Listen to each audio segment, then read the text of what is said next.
Rachel, and we have two special guests with us today. We have Nurse Shaunik and Nurse Dave.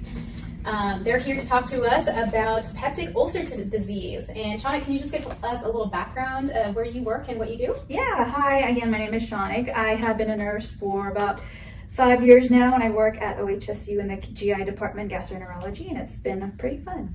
Great. Hey, my name is Dave. I work also in gastroenterology at OHSU. I've been doing that for 52 years now. Wow.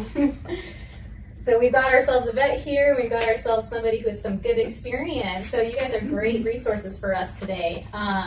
So why don't we just go ahead and hop right to it. Shaunik, can you please tell us what peptic ulcer disease is? Give us the definition. What is it? Yeah, so peptic ulcer disease are lesions that are occurring in the upper gastrointestinal tract, the lower esophagus, stomach, duodenum, and jejunum. About 80% of it is caused by H. pylori, the bacteria, which eats into the gastrointestinal mucosa lining. This lining is supposed to protect your GI tract from powerful acids. So when the bacteria eats into that, it begins to damage it and erodes, and the acids erodes it and can cause these injuries that are called ulcers. Okay. And do you want to elaborate a little bit on other things that cause peptic ulcer disease? So you had mentioned the H. pylori. Are there other things that can cause it as well? Yes. So chronic use of NSAIDs such as ibuprofen, that can definitely cause peptic ulcer diseases. So also clients with medical conditions such as lymphoma, Crohn's disease, and cytomegalovirus infections are also associated with peptic ulcer disease. Mm-hmm. And also genetics sometimes can play a role. So if you have anybody in your family, immediate family, that has peptic ulcer disease, you are more likely or more prone to get it too. So definitely if you go to the doctor's office, they might ask about that and just bring it up if you can. So you mentioned chronic use of non-steroidal anti-inflammatory drugs. Mm-hmm. So NSAIDs is what we call them, and that's things like aspirin or ibuprofen, correct? And so what would you tell a person who is using those on the regular, not knowing this? Somebody who has, they work out and they're sore, so they come home and take ibuprofen every day after they work out, or they just have back pain that they're not addressing. So these people that just seem like everyday people have no idea that they are at risk, for developing an ulcer. What's some information that you would tell them? So this is a great question, Rachel. One of the things that we talk about in medicine is the cumulative effect of things. And the longer things go, the more of a problem they are. So take the example of the person at the gym, for example, okay? If you're on the treadmill and you're running along and every 5 minutes or so someone increases the incline on you a little bit, you're going to have a hard time. And that's kind of what NSAIDs do to what are called goblet cells in your digestive tract. NSAIDs will suppress their production of mucus. And so with the mucus protecting your stomach lining and your GI tract lining, the less of it there is, the more likely you are to get these ulcers that Shaunik was talking about. So you can go for years and be okay, just like someone can come and poke your treadmill and you'll be all right for a little while, but eventually it's going to catch up with you. That is a great analogy. Thank you for that. And so now you guys have heard it. If you are one of those people that is using ibuprofen or aspirin daily or high doses of it, this is definitely something you want to be aware of. Seek out your provider if you have questions. So that was really great. Thank you, Dave and Shaunik. Let's go into signs and symptoms. What are things that people would be looking for? What are signs of having a peptic ulcer disease? So this is something that you want to communicate with your doctor. Basically, anytime you're having any meeting with your doctor, you can bring something like this up because we don't think much about heartburn, for example. You have yourself a spicy pizza. The next day, you have heartburn. You don't think much about it. But if it persists and if it continues on and the pain gets worse, and then you start taking care of it at home, like a lot of us do, and you take antacids to bring it down, and you find that relieves it only for a little while. Okay, you might have peptic ulcer disease. And if you don't talk to your doctor, it can advance. You can start getting nausea, vomiting, diarrhea, abdominal pain, even internal bleeding, which we'll talk about that a little bit more. Mm-hmm. And so what about like severe signs like that? It's like reached the point where you have had this chronically, you thought, I just have heartburn. Everybody gets heartburn. I don't even need to see my doctor. I'm just taking antacids for it. What's like a severe thing that's like, go in, see your doctor now? Yeah, so definitely if you start vomiting blood, you see that in your vomit, you definitely need to talk to your doctor about that. And if you start having like dark red tarry stools, that might indicate there's like bleeding in the upper part of your GI tract, not towards the end. If it's bright red, it might be like a hemorrhage or Like those hemorrhoids. Yeah, yeah. Yeah, hemorrhoids. But the black tarry stools or dark red tarry stools, that's what you really want to look for. Is that because like the blood's like dried already by the time it reaches it? It's like dark, it's not fresh. So yes. Okay, so that's a good thing to look out for. So what about impacting other parts of the body? Does peptic ulcer disease impact other things other than just your GI tract? Is there anything else that it does to you? Another great question. I really appreciate this because most people don't think about how all of the things that your stomach affects. Now, this is largely localized when we get the ulcers, but of course, we talk about weight loss being a sign of it. If you are avoiding certain foods, if you're not eating as much food, or any other diet changes as a result of the pain that you're feeling, you can be subjecting yourself to malnutrition, which of course can affect your entire system in a variety of different ways. But like we're talking about here, bleeding can occur, and Shauna made a good point about it traveling down the digestive tract over time. Time and time, over and over again, this bleeding may not be noticed, and it can lead to anemia, which also can affect all of the systems in your body. Wow, thank you. We're going to take a quick break, and when we come back, we're going to discuss this a little bit further. We've got some questions from some students that wrote into us, so stay tuned. We'll be back in just a moment.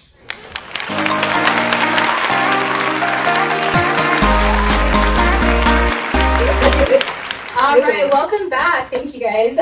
So we've been talking with Nurse Shonik and Nurse Dave about peptic ulcer disease, and we have students that wrote into us who are preparing for their NCLEX exams for them to get certified to become nurses. And one of the questions that they wrote in about was about dumping syndrome. And so this is the question. A patient with chronic peptic ulcer disease underwent a gastric resection 1 month ago and is experiencing symptoms of dumping syndrome. The patient reports nausea, bloating, and diarrhea 30 minutes after eating. What education would you provide to a patient about decreasing their symptoms? Yeah, that's actually a really good question. So for dumping syndrome, you want to modify your eating habits by eating smaller meals throughout the day, a few times a day. Eat a diet in high fiber, protein, and limit your high sugar foods and fluids. And then you want to avoid fluids with your meals. Some incorrect answers you might see on the NCLEX question would be to drink at least 16 ounces of milk with meals, which is quite a bit. That's a lot of milk.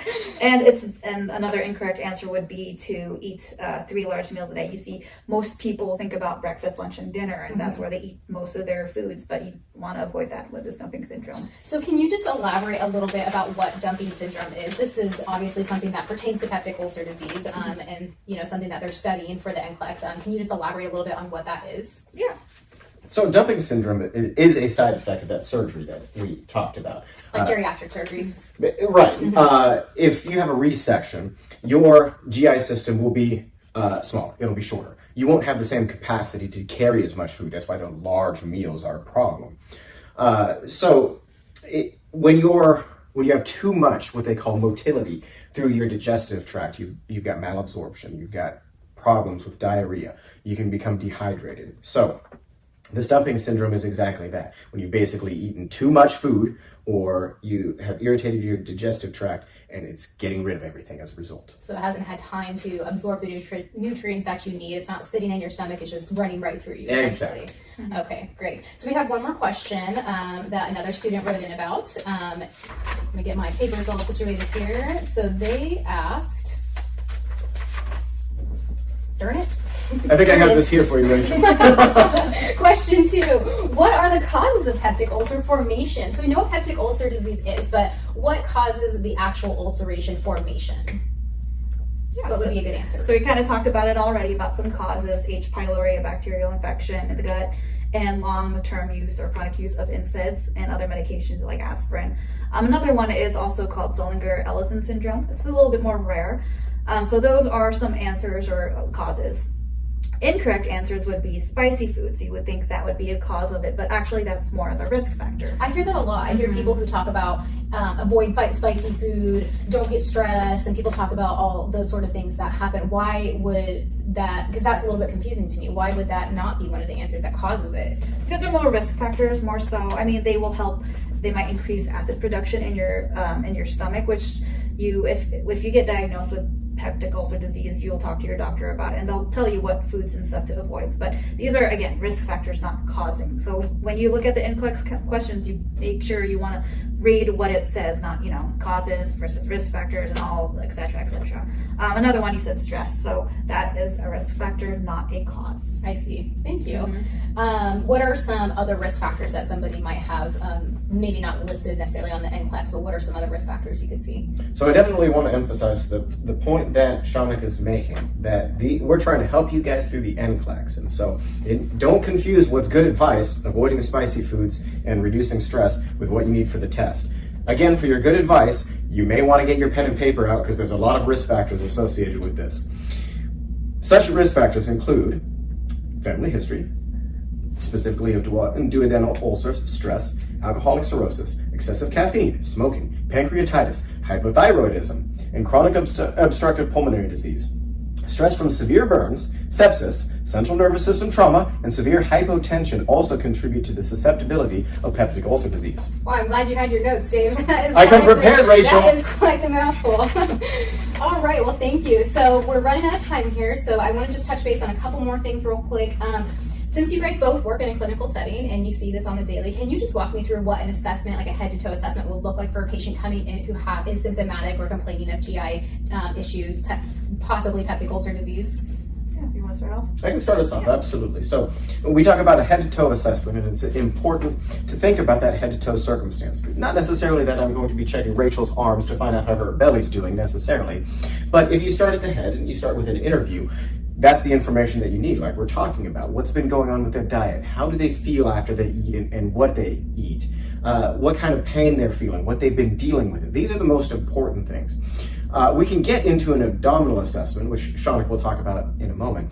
But by the time we see signs through an abdominal assessment, things are starting to get pretty advanced and we might have some work we need to do. Yeah. What would be something that you would see in an abdominal assessment? So you'd first want to listen to the abdominal area. And if you listen and hear hyperactivity in the gut area, then that could be a signs of it. I mean, there are other signs that have to be associated with it too, so not just that. When you start to palpate the area in the quadrants and the patient starts to guard, or like you feel tenderness in the area, then that could be also signs of an ulcer or peptic ulcer disease. And you probably want to run like labs or things like that, right? Like, is there, you want to check you had mentioned like tarry stool, so maybe you want to like check that. Yeah, the hemocold test. Yeah. Check if there's blood in the stool. Yeah. It's hard to you can't always see it in the stool, so they want to check like for very minuscule amounts. There's also endoscopies that can happen to check and just visually see for it, which goes to the kind of treatments towards it. So for treatments of this disease, you want to be put on a medication. Definitely, if it was caused by H. pylori, start getting an antibiotic. You might be put on some proton pump inhibitors and histamine 2 blockers to decrease the amount of acid secretions in the gut. If those don't work, then they might do more invasive things like an endoscopy and kind of cauterize the area. They might also do coagulation therapy, injection therapy, and if those don't work, then it will go to surgery, unfortunately. Yeah, so I was doing a little bit of research before you guys came, and I was reading about the statistics, and it looks like about 4.5 million Americans suffer from this. This is a really common thing and something that's really serious. And so, I really appreciate you guys giving us this information and our audience, and we just thank you so much for being on our show today. And we look forward to next time we get to discuss with you guys. Thank you so much. Thank you. Thank you for having us. Yeah.